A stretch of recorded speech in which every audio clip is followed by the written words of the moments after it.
It's amazing how far aviation's come in 11 decades since the Wright brothers. Innovation has been driven at various times by technology, war and profit, and the early history of flight spawned a multitude of companies that came and went, often in the blink of an eye.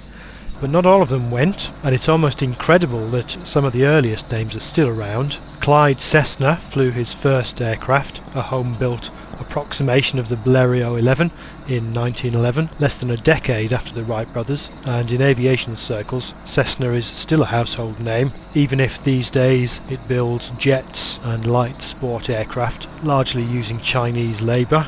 Likewise, Beechcraft is a name well known to anyone with a passing familiarity with aviation, and a company bearing that name continues to build aircraft to this day.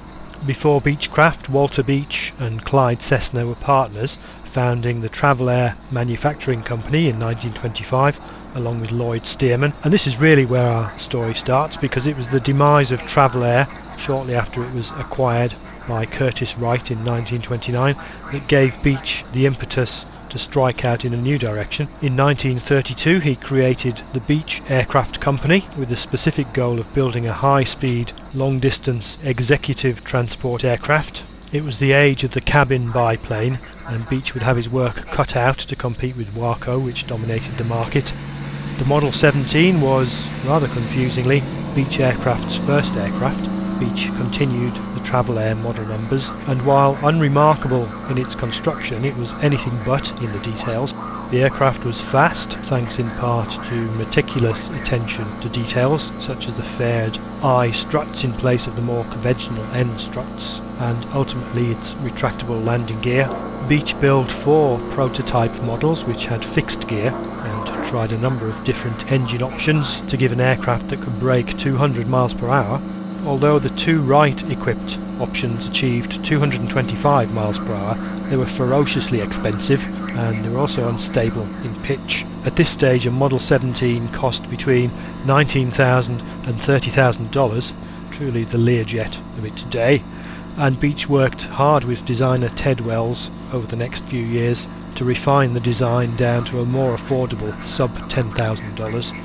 And in 1935 the B-17L became the first production Model 17, equipped with the relatively modest 225 horsepower Jacobs engine and an equally modest top speed of 162 miles per hour.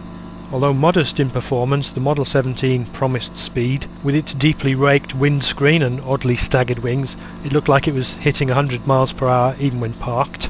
But perhaps its most striking signature is that wing configuration. While most biplanes have staggered wings, the upper wing is usually forward of the lower, but in this aircraft the upper wing sits about 26 inches aft. The origin of this configuration is a matter of some discussion. Most technical appraisals agree that this configuration favours the retractable gear, but it can't have escaped its designer's notice that it looks fast. The Staggerwing name may not be logical, but once coined it was a name that stuck, and Beech sold 46 B-17Ls over the next year. This allowed them to press on with refinement, and in 1937 they rolled out the D-17, of which the D-17S modelled here was the definitive Staggerwing. This was Walter Beech's promised 200 miles per hour executive hot rod, powered by a Pratt & Whitney Wasp Junior engine. It quickly caught the eye of the military. It was faster than many contemporary fighters, and military production was the real making of Beech, which sold over 400 D-17s to the US Army Air Corps and the US Navy over the next 8 years. The Staggerwing is a very attractive aircraft, and as we've come to expect, it's been modelled beautifully by Alabeo. At first sight there's something slightly odd about it, which I think is as much about the retractable gear as it is about the unusual wing layout. We're so used to biplanes being slow and lumbering that such a sleek and streamlined shape as this seems incongruous. Internally we're faithfully provided with one of the Staggerwing's less elegant design features, these 2 support struts here, but thankfully we can remove these by clicking on the air vents. We can also remove the yoke by clicking on it. This single yoke incidentally eventually was replaced by a dual yoke, one of the many design changes that were made to the D-17 over the years. Other significant changes were the addition of flaps and a rudder trim, tow brakes and extra fuel tanks. The fuselage was also lengthened by 18 inches, which gave better pitch control as well as more space. Now this is obviously modelled as a modern restoration of a D-17, as we have radios, a nav instrument and a fuel computer here. Less obviously, we've also had an upgraded gear retraction system. The original pneumatic system typically took 40 seconds or more to get the gear in or out. Visually we have little to complain about in the interior model. The gauges are 3D and they're really nice, especially when lit up, although we do have these fairly ugly burned in shadows on the panel. These look like something from concept art or a placeholder for something else that never got finished, and unfortunately we can't remove them.